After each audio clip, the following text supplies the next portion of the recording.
White discharge या सफ़ेद पानी की समस्या, जिसे कॉमनली ल्यूकोरिया कहा जाता है, ये एक बहुत ही कॉमन प्रॉब्लम है और इसके बारे में बेसिक जानकारी होना बहुत ज़रूरी है।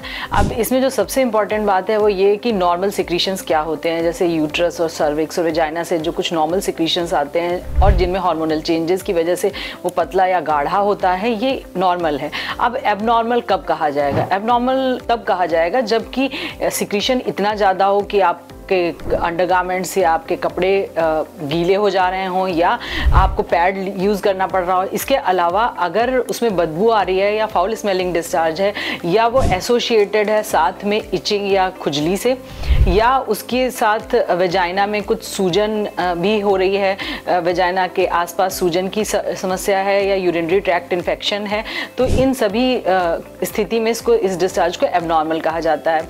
अब किन कारणों से ये डिस्चार्ज होता है? जब भी एबनॉर्मल डिस्चार्ज होता है किसी न किसी इन्फेक्शन की वजह से होता है। अब ये इन्फेक्शन जो सबसे कॉमन है वो बैक्टीरियल वेजिनोसिस की वजह से होता है, मतलब बैक्टीरियल इन्फेक्शन है जो कि gram positive cocci, gram negative bacilli या एसर्शिया कोलाई जो कि एसोसिएटेड होता है यूटीआई के इन्फेक्शन से, इससे सबसे कॉमनली पाया जाता है। इसके अलावा फंगल इन्फेक्शन की वजह से भी ऐसा वाइट डिस्चार्ज हो सकता है। जब ये फंगल इन्फेक्शन की वजह से होता है तो इसमें इचिंग की प्रॉब्लम बहुत ज़्यादा होती है। इसके अलावा इसके कॉजेज में वायरल या क्लेमाइडियल इन्फेक्शन भी होता है।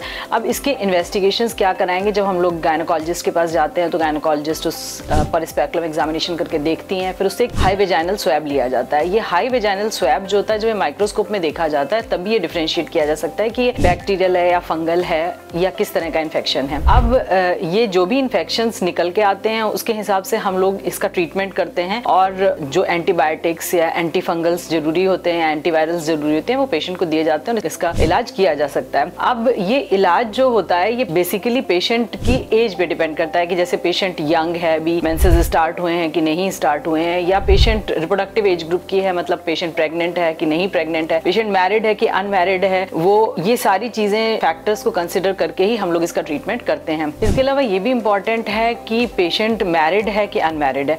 जो मैरिड पेशेंट होता है उसमें जो पार्टनर होता है उसका ट्रीटमेंट करना भी बहुत जरूरी होता है, तभी वो पूरी तरह से इन्फेक्शन वहां से जा सकता है। यदि ये वीडियो आपको अच्छा लगा है तो आप इसको अपने फ्रेंड्स के साथ और या रिलेटिव्स के साथ शेयर कर सकते हैं, लाइक करिए। इससे संबंधित अगर कोई भी प्रश्न है जो आप पूछना चाहते हैं हमसे तो आप कमेंट बॉक्स में इसको लिख सकते हैं, हम आपके सवाल का जवाब जरूर देंगे।